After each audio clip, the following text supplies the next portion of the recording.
प्रभु यीशु मसीह, आज के दिन के लिए, सुंदर समय के लिए जो आपने आशीष के रूप में दिया, मैं उसके लिए आपका विशेष रूप से धन्यवाद करता हूँ। खुदावंद मैं तो पापी, निकम्मा, तुच्छ और मूर्ख इंसान हूँ, लेकिन आपका धन्यवाद करता हूँ जो आप अपनी आत्मा और अपने वचन से भर के अपने इस बच्चे को इस्तेमाल करते हैं। प्रभु जी, मैं उसके लिए आपका धन्यवाद करता हूँ। खुदावंद जो भी आप अपने शब्द बोलने के लिए देते हैं, उससे खुदावंद सारी महिमा आपको मिले, क्योंकि बातें आपकी हैं और खुदावंद महिमा के योग्य भी आप ही हैं। हम तो वो पापी, निकम्मे, तुच्छ और मूर्ख इंसान हैं। वो तुच्छ बर्तन थे खुदावंद, जो निरादर के योग्य भी नहीं थे, लेकिन खुदावंद आपने अपनी आत्मा से भर के हमें आदर के योग्य समझकर अपनी सेवा के लिए इस्तेमाल किया। मैं उसके लिए आपका धन्यवाद करता हूँ। इस परिवार को, पास्टर साहब को, जो भाई आए इन सबको अपनी तमाम उत्तम आशीष देना, और विशेष रूप से उनको जो आपके वचन को सुनते हैं वीडियो के माध्यम से भी, वो सब लोग भी आशीषित हुए। विनती को उद्धार करता प्रभु यीशु मसीह के नाम से मांगता हूँ, सुनो। खुदावंद का धन्यवाद हो। आज हम विषय को देखेंगे, और वो विषय है कि आप बाइबल को क्या समझते हो, कि बाइबल कैसे लिखी गई। खुदावंद का वचन जो बाइबल है, ये कैसे लिखा गया, हम कैसे सोचते हैं? पवित्र आत्मा के द्वारा। गॉड ब्लेस यू, बिल्कुल सही कहा आपने, पवित्र आत्मा के द्वारा लिखा गया। लेकिन बाइबल के अंदर एक बात लिखी गई है, आज हम उसी पे देखेंगे थोड़ा सा।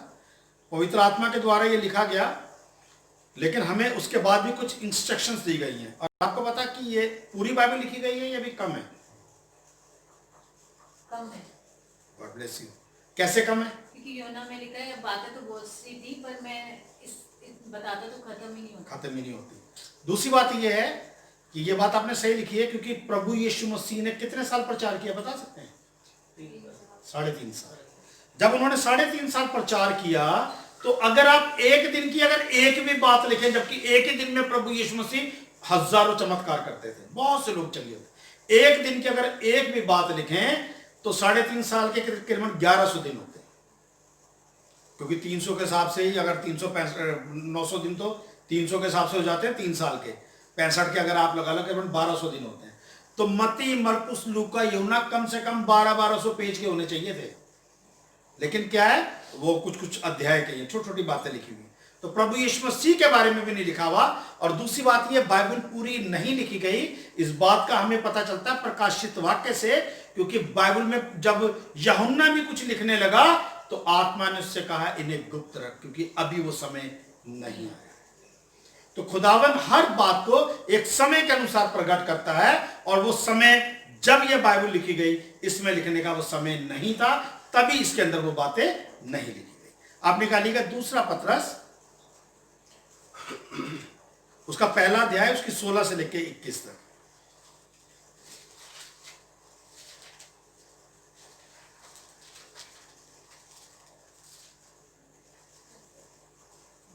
दूसरा पत्रस पहला अध्याय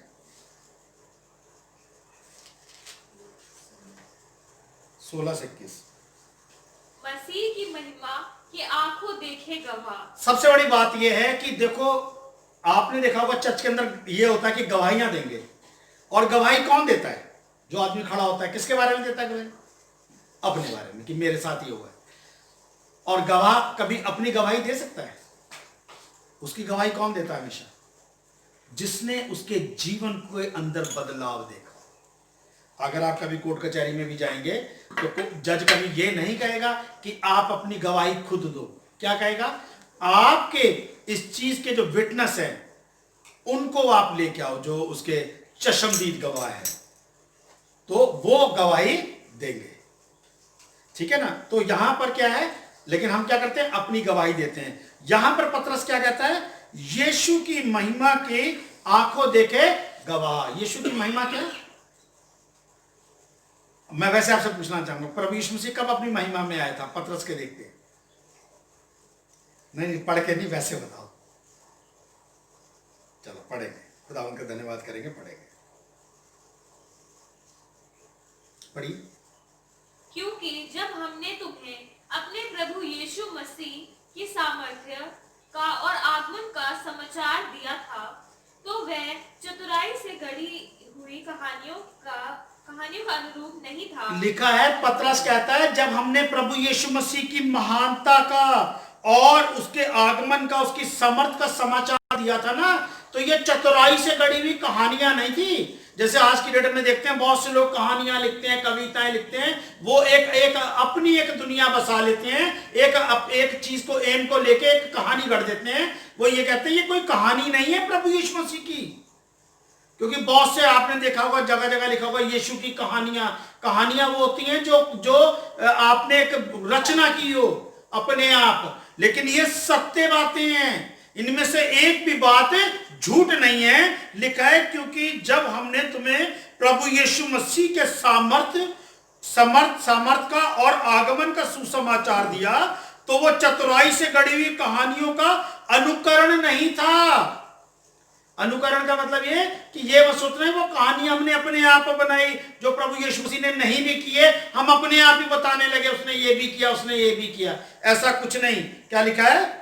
वरन हमने आप ही उसके प्रताप को देखा था। ये कहता है पतरस कि हमने आप प्रभु यीशु मसीह की उस सामर्थ को, उसके उस वैभव को, उसकी उस महिमा को अपनी आंखों से देखा है। हमने कहानी नहीं कही, जो सच्ची बातें हमने देखी हैं उन सच्ची बातों को ही हम आपको बताते हैं, और वहां पतरस ने बताया, और यहां पे इस दुनिया में हमें उसके गवाह बनना है, हमें बताना है प्रभु यीशु मसीह की इन सारी बातों की गवाही। लेकिन लोग कहेंगे जी 2000 साल पहले हो सकता है ये कहानियां ना हो। आज इसी बात को हम देखेंगे कि ये कहानियां नहीं है, क्योंकि बाइबल बताती है खुदावंद का वचन कहानियों के रूप में नहीं लिखा गया। कैसे लिखा गया उसको देखेंगे, पढ़िएगा प्लीज। क्योंकि जब उसने परमेश्वर पिता से आदर और महिमा पाई, लिखा है जब उसने खुदा से, खुद नहीं उसको महिमा के लिए उसने किया, उसको महिमा किसने दी? आदर और महिमा किसने दी उसको? प्रभु यीशु मसीह को उसके पिता ने। लिखा है क्योंकि जब उसने खुदा पिता से आदर और महिमा पाई, और उस प्रताप में महिमा में से ये वाणी आई, उस प्रताप में महिमा में से ये वाणी आई। अर्थात जो उसका पिता था, जो खुद महिमा से भरा हुआ था, प्रताप से भरा हुआ था, उसकी ओर से ये वाणी आई। ये उसने उसकी गवाही दी, क्योंकि प्रभु यीशु मसीह ने लिखा है अगर मैं अपनी गवाही दूं तो मेरी गवाही कोई मायने नहीं रखती, लेकिन मेरी गवाही मेरा पिता देता है। उस प्रताप में से वाणी से ये महिमा से वाणी आई, ये मेरा प्रिय पुत्र है जिसे मैं प्रसन्न हूं। ये वाली बात खुदा ने बोली प्रभु यीशु मसीह के लिए कि ये मेरा प्रिय पुत्र है जिससे मैं प्रसन्न हूं। आपसे मैं एक बात पूछना चाहूंगा, वैसे मैंने पीछे भी मैसेज में बताया था, आप बता सकते हैं कि प्रभु यीशु मसीह को खुदा ने क्या कहा? ये मेरा क्या है? इकलौता बेटा है। और इकलौते का बोलने का मतलब क्या होता है? कोई और नहीं। आप सब अपने आप को प्रभु यीशु मसीह के खुदा के बच्चे बोलते हो या नहीं? बोलते हैं ना? तब खुदा ने फिर प्रभु यीशु मसीह को इकलौता क्यों बोला? आपको बेटे और बेटियां क्यों नहीं बोला? क्वेश्चन तो उठता है ना कि अगर हम कहते हैं कि वो हमारा पिता है, हम सब उसके बच्चे हैं, लेकिन जब वो कहता है कि मेरे प्रभु यीशु मसीह के लिए कि ये मेरा वर्ष है ना, खुदा ने जगत से ऐसा प्रेम किया कि उसने अपना इकलौता पुत्र दे दिया। इकलौते का मतलब और कोई नहीं है, इकलौता पुत्र दे दिया ताकि जो कुछ पे विश्वास लाए वो नाश ना हो बल्कि अनंत जीवन पाए। तो इसका मतलब ये है कि आप और मैं अपने आप को खुदा के बेटे और बेटियां तो बोलते हैं, लेकिन खुदा ने मुझे और आपको अपनी संतान होने का अधिकार भी दिया, लेकिन बेटे और बेटियां क्यों नहीं कहा? क्योंकि वही अकेला निष्कलंक और निष्पाप है। God bless you. आपकी बात काफी मिलती जुलती है, लेकिन सही उत्तर नहीं है, क्योंकि वो ही एक इकलौता वो पुत्र है जिसने उसकी आज्ञाओं को पूरा किया। बाइबल में लिखा है जो पिता की आज्ञाओं को पूरा करता है पुत्र होने का अधिकार उसी का होता है। क्योंकि हम उसकी आज्ञाओं को सुनते तो हैं, जानते तो हैं, लेकिन हमने पूरा नहीं किया।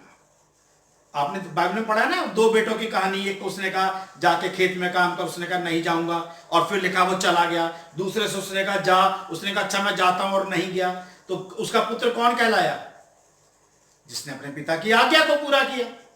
प्रभु यीशु मसीह ने अपने पिता की उस आज्ञा को जिसको देके उसने उसको इस दुनिया में भेजा, उसने उसको पूरा किया, इसलिए वो उसका इकलौता पुत्र कहलाता है। हम भी जब उसकी आज्ञाओं को पूरा करेंगे तो तब उसके बाद हम भी खुदावंद के पुत्र और पुत्रियां कहलाने के योग्य बनेंगे। आगे पढ़िएगा प्लीज। तब हम उसके साथ पवित्र पहाड़ पर थे और स्वर्ग से यही वाणी आते सुनी।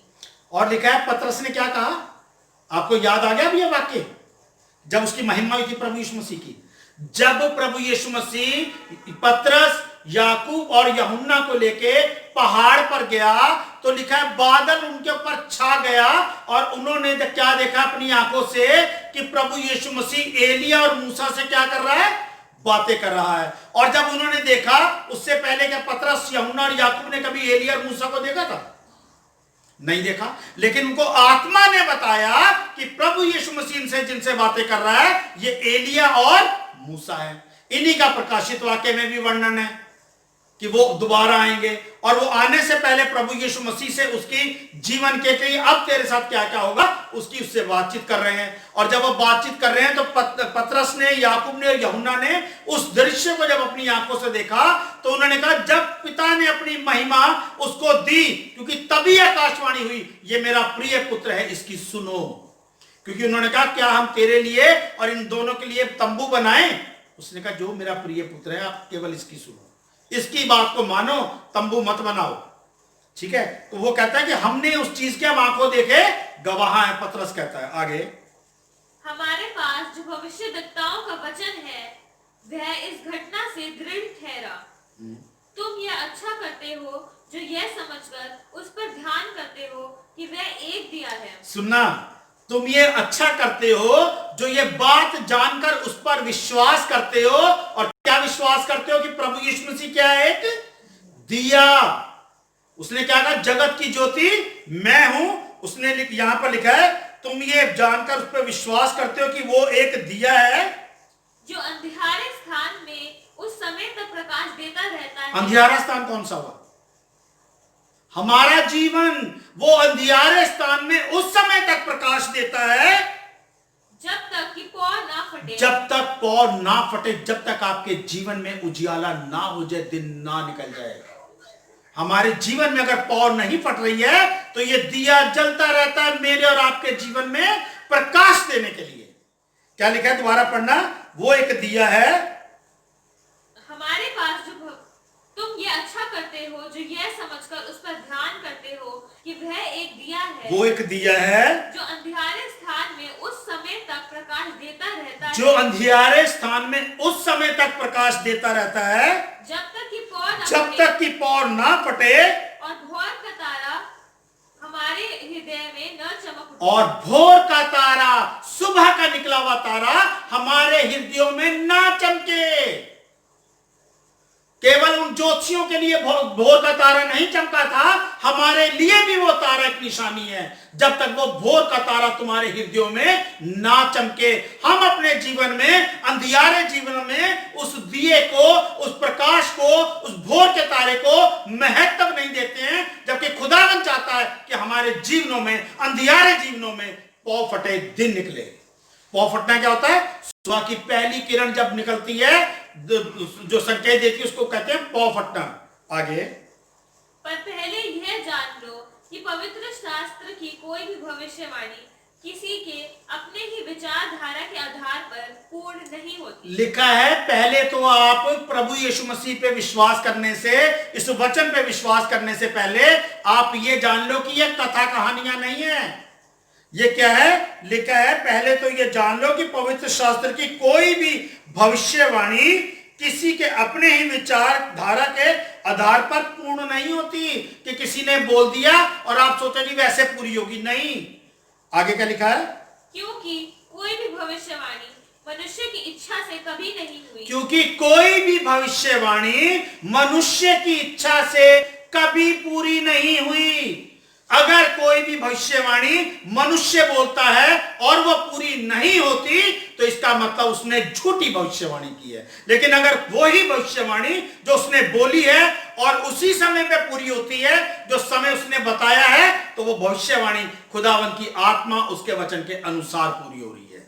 आगे, क्योंकि कोई भी भविष्यवाणी मनुष्य की इच्छा से कभी नहीं हुई, पर भक्त जन पवित्र आत्मा के द्वारा उभारे जाकर परमेश्वर की ओर से बोलते थे। लेकिन लिखा है भक्त जन खुदावन की आत्मा के द्वारा उभारे जाने से बोलते थे, अपने आप नहीं बोलते थे।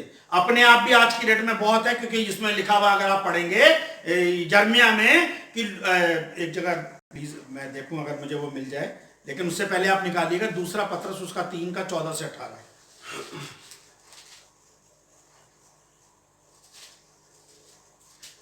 यिर्मयाह है ये।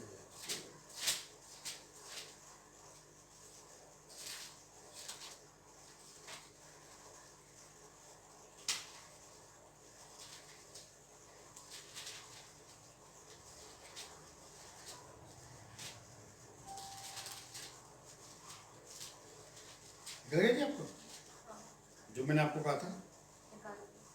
ठीक है, पढ़िएगा आप उसको प्लीज। जागते और तैयार रहो। क्या लिखा है? जागते और तैयार रहो। इसलिए हे प्रियो, जबकि तुम इन बातों की आस देखते हो, तो यत्न करो तुम शांति से उसके सामने निष्कलंक और निर्दोष ठहरो। क्या लिखा है? यत्न करो कि उसके सामने क्या ठहरो आप? निष्कलंक और निर्दोष ठहरो। और हम क्या करते हैं? उसके सामने ना तो निष्कलंक ठहरते हैं और ना निर्दोष ठहरते हैं। आगे, और हमारे प्रभु के धीरज का उद्धार समझो। और हमारे प्रभु के धीरज को उद्धार समझो। हमारे प्रभु के धीरज को उद्धार समझो। इसको उद्धार कैसे समझो आप बताओ? खुदावन हमारे प्रति धीरज धरता है, और इसलिए धीरज धरता है कि आज नहीं तो कल पूरी पूरी उम्र बीत जाती है। खुदावन को धीरज धरे हुए, हमें धीरज धरे हुए नहीं, खुदा को धीरज धरे हुए कि इनके अंधियारे जीवनों में पौ फटे। धीरज वो धरता है, और किसके लिए? कि मेरा और आपका उद्धार हो जाए। आगे, जैसा हमारे प्रिय भाई पौलुस ने भी उस ज्ञान के अनुसार जो उसे मिला तुम्हें लिखा है, वैसे ही उसने अपनी सब पत्रियों में भी इन बातों की चर्चा की है। वैसे उसने अपनी सब पत्रियों में भी इन बातों की चर्चा की है, जिनमें कुछ बातें ऐसी हैं जिनका समझना कठिन है। लिखा है कुछ बातें ऐसी हैं, जैसे भैया आपने जो बात अभी बोली थी ना, बाइबल में लिखा है कुछ बातें ऐसी हैं जिनका समझना कठिन है। हम सोचते हैं, लेकिन खुदावंद अपनी आत्मा के द्वारा उन बातों को क्या करता है? बताता है समय के अनुसार। कुछ बातें ऐसी हैं जो कई बार हमें समझ में नहीं आती, लेकिन समय आने पे खुदावंद हमें बताता है। यहाँ पे लिखा है कुछ बातें ऐसी हैं जिनका समझना कठिन है। हम सोचते हैं कि ये कैसे होगा, क्यों हुआ, ऐसा क्यों किया गया, लेकिन खुदावंद कहता है कुछ बातें ऐसी हैं जिनका समझना कठिन है। आगे, और अनपढ़ और चंचल लोग उनके अर्थों को भी पवित्र शास्त्र की अन्य बातों की तरह खींच तान कर अपने ही नाश का कारण बनाते हैं। लिखा है परंतु कुछ अनपढ़ और चंचल। अनपढ़ तो वो जिनको ज्ञान नहीं, और चंचल वो जिनका मन वचन पे स्थिर नहीं रहता। अनपढ़ और चंचल लोग, क्या लिखा है? उनको उन अर्थों को पवित्र शास्त्र की अन्य बातों की तरह खींचतान कर, अरे नहीं, ऐसा अपनी बातें मिला मिला कर खुदावंत के वचन को सामने वाले पे कोशिश करते हैं कि मैं सही बोल रहा हूं। अगर नहीं पता तो वहां पर चुप रहना कि खुदावंत का वचन यहां पर मुझे कुछ नहीं बताता। अपने आप को बुद्धिमान दिखाने की कोशिश मत करो। लेकिन अनपढ़ और चंचल लोग क्या करते हैं? वचन की बातों को खींच तान कर अपने आप को बुद्धिमान जताकर क्या करते हैं? पवित्र शास्त्र की अन्य बातों की तरह खींच तान कर अपने ही क्या करते हैं? नाश का कारण बनते हैं। वो सोचते हैं हमने बड़ी बुद्धिमानी की, इसका उत्तर देके चाहे सामने वाला संतुष्ट नहीं हुआ। लेकिन बाइबल बताती है जब आप वचन को जबरदस्ती खींचतान करते हैं तो आप अपने नाश का क्या बनते हैं? कारण बनते हैं। दुआ एक यहां से आ जाना बेटे एक बारी, यिर्मयाह उसका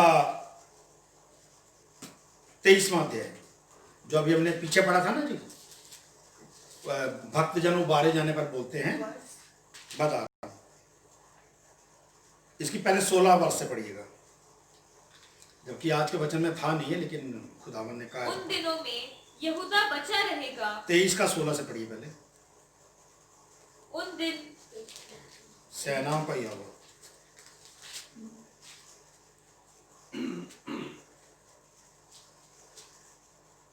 सेनाओं के यहोवा ने तुमसे यूं कहा है, इन भविष्यद्वक्ताओं की बातों की ओर जो तुमसे भविष्यवाणी करते हैं कान मत लगाओ। ये उन भविष्यद्वक्ताओं की बात की जा रही है जो अभी हमने पतरस में पढ़ा कि खुदावन के जो भक्त जन हैं वो खुदावन की आत्मा के द्वारा बताए जाने पर ही भविष्यवाणी करते हैं। लेकिन बाइबल ये भी बताती है बहुत से भविष्यद्वक्ता ऐसे हैं जो अपने आप भविष्यवाणियां करते हैं, वचन के बारे वचन को सामने रख के नहीं करते, अपने आप को धार्मिक बताने के रीति से अपने आप को दुनिया के सामने बहुत ज्यादा धार्मिक बताना, अपने आप को बहुत ज्यादा अच्छा बताने के चक्कर में करते हैं। उनके लिए बाइबल में क्या लिखा है, पढ़िएगा प्लीज दोबारा से।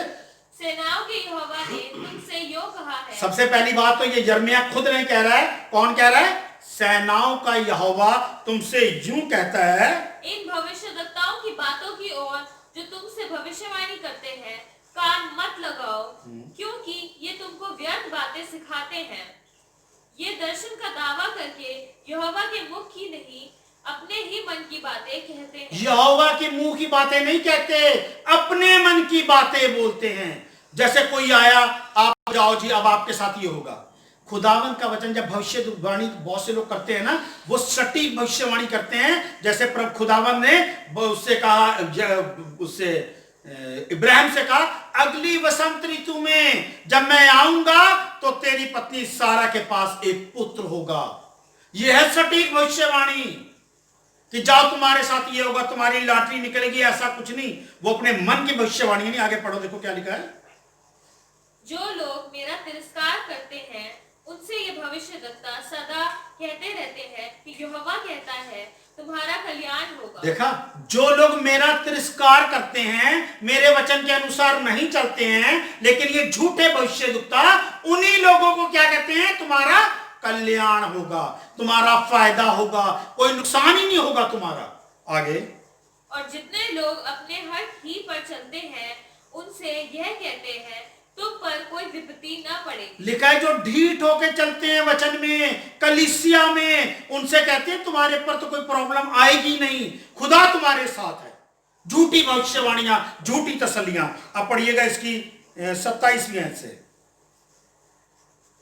जैसे मेरी प्रजा के लोगों के पुरखा मेरे नाम भूलकर बाल का नाम लेने लगे थे, वैसे ही अब ये भविष्यद्वक्ता उन्हें अपने अपने स्वप्न बता कर मेरा नाम भुलाना चाहते हैं। लिखा है जैसे पुराने जो मेरे पुरखे थे वो क्या करते थे? मेरा नाम भूलकर बाल के देवताओं को पूजने लगे, ऐसे ही आजकल के ये जो भविष्यद्वक्ता हैं वो क्या करते हैं? अपने स्वप्न बताकर मेरे नाम को भुलाने लगे हैं। खुदा ने मुझे ये कहा, खुदा ने मुझे ये कहा, वचन ने मुझे ये कहा। मैं अपनी बातें बता बता के लोगों के सामने मेरे नाम को भुलाने लगे हैं। आगे, यदि किसी भविष्यद्वक्ता ने स्वप्न देखा हो तो वह उसे बताए। लिखा है अगर किसी भविष्यद्वक्ता ने स्वप्न देखा हो तो वो उसको बताए। मना नहीं कहा, उसको कहा बताए। परंतु जिस किसी ने मेरा वचन सुना हो तो वह मेरे वचन सच्चाई से सुनाए। लिखा जिसने मेरा वचन सुना हो वो मेरे वचन के अंदर मिलावट नहीं करे, मेरे वचन को सच्चाई से सुनाए। यहोवा की ये वाणी है। किसकी वाणी है? यहोवा की ये वाणी है। कहाँ भूसा और कहाँ गेहूं। सुना आपने? कहाँ भूसा और कहाँ गेहूं। खुदावन का वचन गेहूं है और ये झूठी भविष्यवाणियां भूसा है। लेकिन आपने इन दोनों का एक संगम देखा होगा। क्या देखा है जानते हैं आप? जब तक गेहूं उससे अलग नहीं होती वही भूसा उसके ऊपर चिपका होता है। जब खुदावन के वचन की सच्चाई आती है भूसा अलग हो जाता है और गेहूं अलग हो जाती है। लेकिन ये झूठे भविष्यद्वक्ता उस गेहूं से भूसे को अलग नहीं होने देते। बाइबल में लिखा है कहां भूसा और कहां गेहूं। भूसा हमेशा उड़ाया जाता है लेकिन गेहूं हमेशा खत्तों में बटोरी जाती है। आगे पढ़िएगा। यहोवा की ये भी वाणी है, क्या मेरे वचन आग सा नहीं है? क्या लिखा है? क्या मेरा वचन आग सा नहीं है? आगे, फिर क्या ये ऐसा हथौड़ा नहीं जो पत्थर को फोड़ डाले? और वचन एक ऐसा हथौड़ा नहीं है कि क्या वो पत्थर को तोड़ सके। कितना भी बाइबल में लिखा है अगर उन्होंने कहा इनको मना कर, क्योंकि क्योंकि ये जो जब जब प्रभु यीशु मसीह ने यरूशलेम में का आगमन हुआ, उन्होंने कहा इनको मना करे। उसने कहा अगर इनको चुप करा दूंगा तो ये पत्थर चिल्ला उठेंगे। खुदावन का वचन ऐसा है, पत्थर से पत्थर हृदय को भी वो तोड़ सकता है। आगे, यहोवा की ये वाणी है, देखो जो भविष्यद्वक्ता मेरे वचन दूसरों से चुरा चुरा कर बोलते हैं। क्या लिखा है? मेरे वचन को दूसरों से चुरा चुरा कर बोलते हैं। मैं बोला किसी ने, फिर उसी वचन को अपना नाम ले लेके बोलने लगे। मेरे वचन को चुरा चुरा कर बोलते हैं, मैं उनके विरुद्ध हूँ। मैं उनके विरुद्ध हूं। आगे, फिर यहोवा की यह भी वाणी है कि जो भविष्यद्वक्ता उसकी यह वाणी है ऐसी झूठी वाणी कहकर अपनी अपनी जीभ हिलाते हैं, मैं उनके भी विरोध हूँ। देखा, जो भविष्यद्वक्ता ये कह के कि ये यहोवा की वाणी है, मैं नहीं बोल रहा हूं, यहोवा बोल रहा है, खुदावन कहता है मैं उनके भी विरोध में हूं, क्योंकि मेरा नाम ले लेके झूठ बोल रहे हैं। आगे, यहोवा की ये भी वाणी है कि जो बिना मेरे भेजे या बिना मेरे आज्ञा पाए स्वप्न देखने का झूठा दावा करके भविष्यवाणी करते हैं और उसका वर्णन करके मेरी प्रजा को झूठे घमंड में आकर भरमाते हैं। और लिखा है झूठी भविष्यवाणियां करते हैं और मेरी प्रजा को झूठे घमंड में आकर भरमाते हैं। लोग तो सोचते हैं जी हाँ जी, ये तो झूठ बोल ही नहीं सकते, ये बहुत ज्यादा धर्मी है, और प्रजा को क्या करते हैं? भरमाते हैं। आगे, उनके भी मैं विरुद्ध हूँ, उनके भी मैं विरुद्ध हूं और उनसे मेरी प्रजा के लोगों का कुछ लाभ न हो। सुना आपने? ऐसे लोगों के पास जाने से बाइबल बताती है मेरी प्रजा को कुछ लाभ नहीं होगा, क्योंकि वो झूठी भविष्यवाणियां करते हैं। एक जगह सौ निकाल लीजिएगा, 2 तीमुथियुस उसका 3 अध्याय और 13 से 17, बस, क्योंकि वचन हमने वहां से करना नहीं था, लेकिन आज पहुंच गए वहां पे। 2 तीमुथियुस उसका 3 अध्याय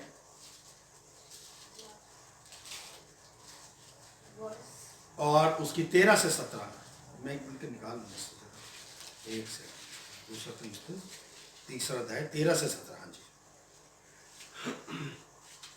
परंतु दुष्ट और बहकाने वाले धोखा देते हुए और धोखा खाते हुए 12 से पढ़ना प्लीज। पर जितने मसीह यीशु में भक्ति के साथ जीवन बिताना चाहते हैं वे सब सताए जाएंगे। देखा जी, लोग क्या करते हैं? तसल्लियां देते हैं, नहीं जी आप क्रिश्चियन बनो जी, आपके जीवन से प्रॉब्लम ही दूर हो जाएगी।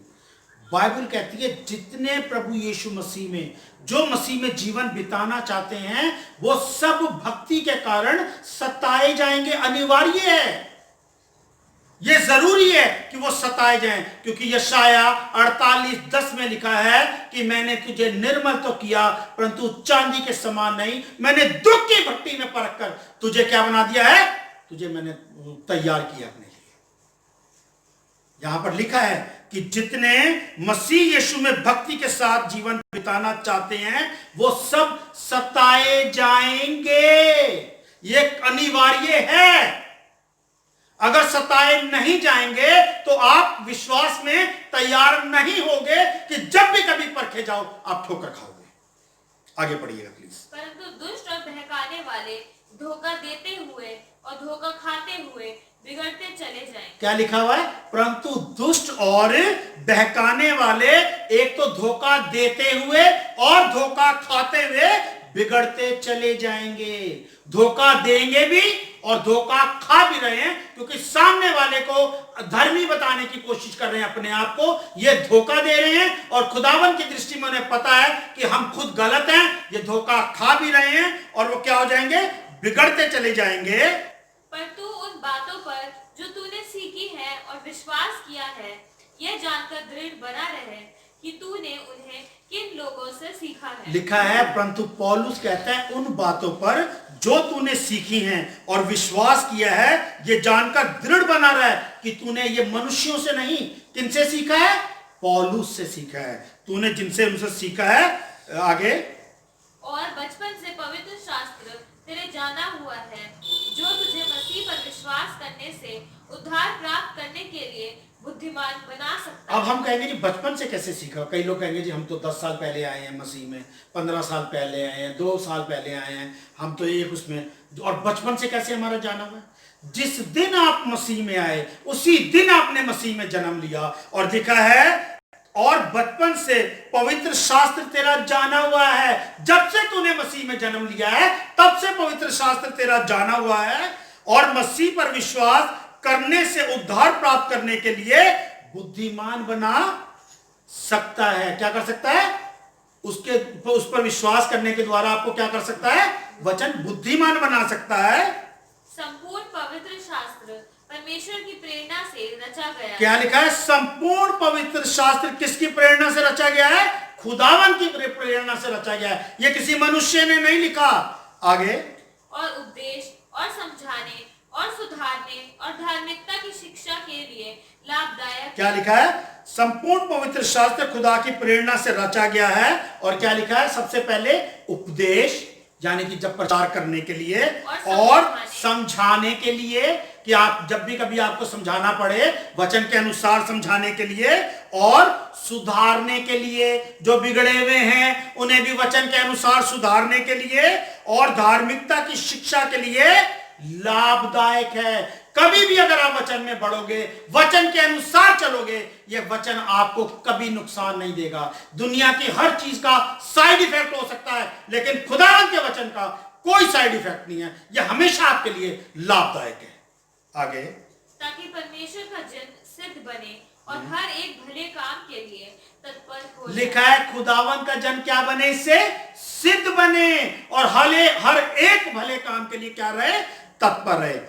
एक जगह से निकालिएगा आप, गलतियों पहला अध्याय 11वीं 12। अब हम कहेंगे जी पौलुस जो है उसने ये वाली बात कैसे बोल दी? आपको पता है पौलुस कब खुदावंद का वचन फैलाने लगा?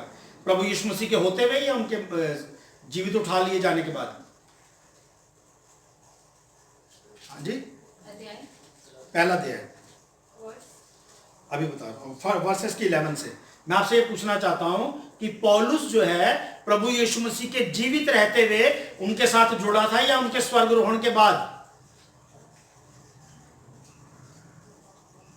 स्वर्गरोहण के बाद ही जुड़ा था ना, उससे पहले तो वो लोगों को मारता सताता था। तो यहां पर लिखा है, अब ये वचन जितनी भी उसने पत्रियां लिखी हैं, रोमियो, कुरंथियों, थिस्सलुनीकियों, तीमुथियुस, गलातियों, ये सारी पौलुस ने लिखी हैं। अब उसने जब लिखी हैं और लिखा संपूर्ण पवित्र शास्त्र खुदावंद की प्रेरणा से रचा गया है, तो पौलुस को कैसे वचन मिल गया? पढ़िएगा 11वीं आयत से। आप इसकी 8वीं आयत से पढ़िए प्लीज। सॉरी, 8 से 6 से पढ़िएगा। एक्चुअली मेरे को पढ़नी तो वैसे 11वीं और 12वीं आयत है, लेकिन ये 6 से भी पढ़ना जरूरी है। मुझे आश्चर्य होता है। टाइटल पढ़ना प्लीज इसका पहले।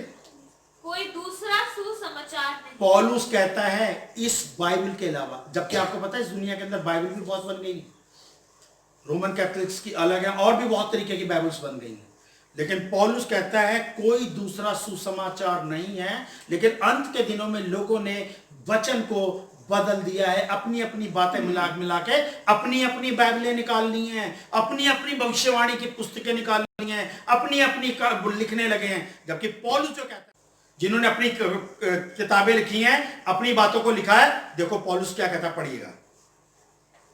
मुझे आश्चर्य होता है कि जिसने तुम्हें मसीह के अनुग्रह में बुलाया, उससे तुम इतनी जल्दी फिरकर और ही प्रकार के सुसमाचार की ओर झुकने लगे। लिखा है पौलुस कहता है जिसने तुम्हें खुदावंद के अनुग्रह में बुलाया, उससे इतनी जल्दी फिरकर और ही प्रकार के सुसमाचारों की ओर झुकने लगे। वो सुसमाचार जो वचन के अनुसार है ही नहीं। आगे, परंतु वह दूसरा सुसमाचार है ही नहीं। पौलुस कहता है दूसरा सुसमाचार इसके अलावा, अगर बाइबल के अलावा कोई बोलता है तो है ही नहीं। आगे, पर बात यह है कि कितने ऐसे हैं जो तुम्हें घबरा देते और मसीह के सुसमाचार को बिगाड़ना चाहते हैं। कितने ऐसे हैं जो तुम्हें वचन से डरा देते हैं। खुदावंद का वचन डराने के लिए नहीं है, खुदावंद का वचन तसल्ली देने के लिए है। बहुत से लोग तुम्हें वचन से घबरा देते हैं और क्या कर देते हैं, तुम्हें बिगाड़ना चाहते हैं। आगे, परंतु यदि हम या स्वर्ग से कोई दूत भी उस सुसमाचार को छोड़ जो हमने तुमको सुनाया है, कोई और सुसमाचार तुम्हें सुनाए तो शापित हो। सबसे पहले पौलुस अपने लिए बोलता है, ये जो सुसमाचार मैंने बोल दिया और लिखा गया, इसके बाद भी अगर मैं इस वचन को बदल कर कोई दूसरा सुनाने लगूं तो अपने लिए पहले क्या लिखता है, जब परंतु यदि हम, पहले उसने लिखा अपने लिए कि पहले जो लिखा गया ये आत्मा के द्वारा लिखा गया, लेकिन अगर मैं इस वचन को बदलकर कुछ और बोलने लगूं तो लिखा है परंतु यदि हम या स्वर्ग से भी कोई दूत आए। स्वर्ग से कौन सा दूत आया? शैतान जो गेरा गया, उसी ने खुदावंत के वचन को बिगाड़ने की कोशिश की ना। स्वर्ग से कोई दूत या उस सुसमाचार को छोड़ जो हमने तुमको सुनाया है, कोई और सुसमाचार तुम्हें सुनाए तो वो क्या हो? आशीषित हो या शरापित हो? क्या लिखा है? शरापित हो।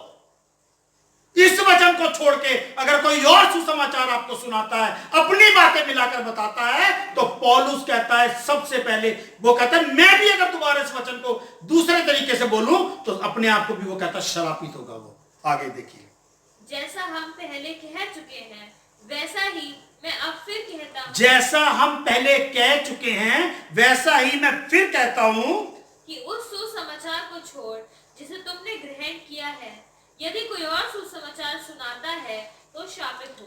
जब एक ही बात को दो बारी लिखा जाए ना सेम टाइम में, तो वो बात बड़ी महत्वपूर्ण है। लिखा है, फिर दोबारा कहता है वैसे ही हम पहले भी कह चुके हैं और वैसा अब फिर कहता हूं कि उस सुसमाचार को छोड़ जो तुमने ग्रहण किया है, यदि कोई और सुसमाचार सुनाता है तो वो शरापित हो। आगे, अब मैं क्या मनुष्य को मनाता हूँ या परमेश्वर को? क्वेश्चन मार्क लगा है। पौलुस कहता है अब मैं मनुष्यों को मनाता हूं या खुदा को, क्योंकि लोग मनुष्यों को मनाने के लिए वचन के अंदर मिलावट करते हैं, लेकिन प्योर वचन सुनाकर खुदावन को खुश करते हैं। वो कहता है मैं मनुष्यों को मनाता हूं या खुदावन को? क्वेश्चन मार्क लगा है, पूछ रहा है सवाल। आगे, क्या मैं मनुष्य को प्रसन्न करना चाहता हूँ? फिर क्वेश्चन मार्क, क्या मैं मनुष्यों को प्रसन्न करना चाहता हूं? पौलुस पूछता है और लोगों का जवाब जितने सामने बैठे होंगे यही होगा, क्योंकि पौलुस हमेशा वचन के अंदर ताड़ना ही देता था। आगे, यदि मैं तब तक मनुष्य को ही प्रसन्न करता रहता तो मसीह का दास न होता। लिखा है अगर मैं मनुष्यों को खुश करने के लिए प्रचार करता रहता ना, पौलुस कहता है तो मैं खुदा का दास होता ही नहीं, मनुष्यों को ही खुश करता रहता। लेकिन मैं वचन को हमेशा जो आत्मा मुझे बोलता है वो ही बोलता हूं, इसलिए खुदा मुझसे प्रसन्न है। पढ़िएगा, अब पढ़िएगा 11वीं और 12वीं आयत। हे भाइयों, मैं तुम्हें बताए देता हूँ कि जो सुसमाचार मैंने सुनाया है वह मनुष्य का नहीं। पौलुस कहता है जो सुसमाचार मैंने सुनाया है ना, ये मनुष्यों का नहीं है। मैंने किसी पतरस से, किसी चेले से सुनकर आपको नहीं सुनाया है। जो सुसमाचार मैं आपको सुना रहा हूं वो मनुष्यों का नहीं है। आगे, क्योंकि वह मुझे मनुष्य की ओर से नहीं पहुंचा। क्योंकि ये वचन मुझे मनुष्यों की ओर से मिला ही नहीं, इसलिए मनुष्यों का है ही नहीं। आगे, और न मुझे सिखाया गया पर यीशु मसीह के प्रकाश से मिला। लेकिन ये वचन मुझे ना तो किसी ने सिखाया, मुझे ये वचन प्रभु यीशु मसीह के प्रकाशन से मिला। उसकी आत्मा ने मुझे बताया कि ये सारी बातें लिख ले, क्योंकि इनका लिखना अनिवार्य है। यही पवित्र शास्त्र खुदावन की प्रेरणा के, खुदावन की आत्मा के अनुसार उसके दासों के द्वारा पूरी पवित्रता के साथ लिखा गया है। लेकिन जो खुदावन के वचनों को बोलकर अपनी बातें मिलाकर पेश करते हैं वो खुदावन के वचन में मिलावट करते हैं। शैतान को क्या बोलते हैं इंग्लिश में? और क्या बोलते हैं? और एंटी क्राइस्ट। एंटी क्राइस्ट का मतलब होता है खुदावन के विरोध में खड़ा रहने वाला। खुदावन के विरोध में शैतान कैसे खड़ा रहता है? खुदावन के विरोध में शैतान कैसे खड़ा रहता है? क्योंकि खुदावन अगर जीवन है तो शैतान मृत्यु, खुदावन अगर सच है तो शैतान झूठ है, खुदावन अगर ज्योति है शैतान अंधेरा है। वो खुदा की, प्रभु यीशु मसीह की हर चीज के ऑपोजिट है। इसलिए उसको क्या बोला जाता है? प्रभु यीशु मसीह के विरोध में खड़ा होने वाला, अर्थात एंटी क्राइस्ट। जो इस पवित्र वचन के विरोध में होकर वचन बोलता है वो खुदावन की ओर से नहीं है, वो शैतान की ओर से है, और उसको बाइबल के अनुसार एंटी क्राइस्ट बोला जाता है। जो प्योर वचन को सुनाएगा वो खुदावन की आत्मा के अनुसार सुनाएगा, और जो वचन के अंदर मिलावट करके पेश करेगा वो शैतान के अनुसार करेगा। खुदावंद आप सबको बहुत बहुत